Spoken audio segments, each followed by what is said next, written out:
Hey guys, this is Mike Kim. Welcome back to my Diablo 3 channel. Recently I've been playing a lot of the Demon Hunter. There were quite a few changes to their abilities. One was the increase to DPS for the Hungering Arrow, if I'm not mistaken. They increased the percentage chance of it to pierce or something like that. So I was playing about with it, and I decided to make a few videos on the skill sets or the skill builds for a PvE hunter, and this is a PvP demon hunter. As you can see here, most of their abilities are linked to damage as well as getting away free, that sort of thing. Evasive fire, what it does is it simply fires for 115% weapon damage, but if they are close to you, I'm not sure about the range, but when they are fairly close to you but still out of melee range and you use this ability, you will actually backflip away from where your cursor is targeting. So if you are targeting at an enemy and firing at them at the same time, you will backflip away from them up to 15 yards, but I picked up Displace, which increases that distance by 27 yards. One other thing, this will pretty much keep you out of melee range, especially from enemies or players that are primarily melee range, such as the barbarian or the monk. This is extremely useful, especially in a PvP setting. Also, in addition to that, it's a hatred generator, so it's pretty good. And there's the entangling shot, which 100% weapon damage, entangles up to 2 enemies, slowing their movement speed by 70% for 2 seconds. 2 seconds is not very long, but if you take heavy burden, it increases it to 6 seconds, which is a huge amount, because that means you can actually rotate between evasive fire and entangling shot as your hatred generator. And in addition to that, as they are always going to be slowed by 70%, and you're going to be knocking yourself away from them by 27 yards each time you use evasive fire, you are almost untouchable in that sense. Unless they have a gap closer and a stun like a leap attack or teleport and freeze you with Frost Nova using a wizard, you are going to be pretty hard to catch. And here is your single target ability. If you are not being targeted, it's rapid fire. If, let's say, an enemy player is chasing a teammate of yours, and you would rather help the person out using utility abilities, this rapid fire works very well as damage, and it also slows them down by 62% for 2 seconds. One thing I like you guys to take note is that rapid fire can be held down. It's a channeling ability. You won't be able to move while you're casting it, but it costs 20 hatred to cast initially and 10 hatred for every channel after that.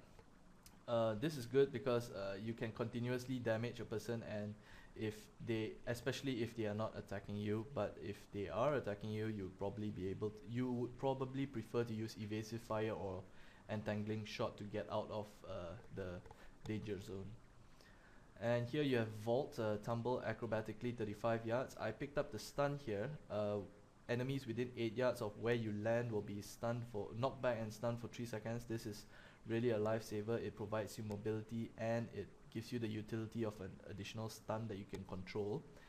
10 discipline is quite a lot because you only have 30 discipline at the start.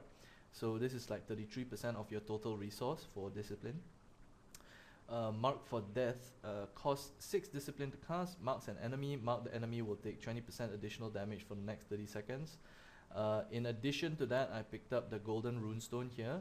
In the recent patch, they are no longer called Golden Runestones and whatnot. They are just called Skill Runes. So I'm not sure if this is still there. Mortal enemy makes all your attacks against the marked target generate 2 hatred. This will help with rapid fire.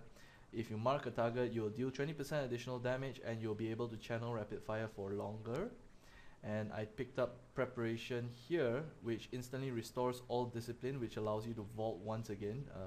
This is assuming that all enemy players are like chasing you all over the map and you really need to get away, and Preparation will help. If you take the skill rune Battle Scars, it also it restores 70% of your life, which will be very, very useful.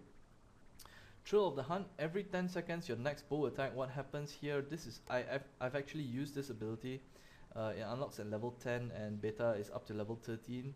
Every 10 seconds, your next skill that you use will immobilize the target for 3 seconds. This is really useful, especially when in PvP, because you're going to be moving around a lot, and when you see this icon pop up on your buff buff line, you will be able to immobilize the target. So pretty much you'll just be kiting for 10 seconds. When you see the buff pop up, you will burn the target down with rapid fire, and this damage increase against slowed enemies by 20%, and tangling shot will slow them for 6 seconds, and your subsequent evasive fire and entangling shot will deal 20% increased damage. Basically, you are wearing down your opponents as you kite away from them, which is quite good, as in this will be, in my opinion, the perfect kiting class. And sharpshooter gains a 3% chance to critical hit every second. This bonus is reset 1 second after you successfully critical hit. I have never tested this, but my assumption is that since it's a passive ability, gaining 3% chance to critical hit is very useful in PvP because it's all about the burst. Alright. One thing you'll notice is that I don't have a very hard hitting ability, but if you can increase your critical hit to like 100% while you're kiting away from enemies, which is pretty awesome, you are able to burst enemies down. But one thing I noticed that I was missing in this tree is a very huge chunk of damage. One thing here is that I was considering removing preparation for this, but on the other hand, it does restore 70% of your life, so I wasn't so sure about what I could take out. But if I had to, it might be entangling shot.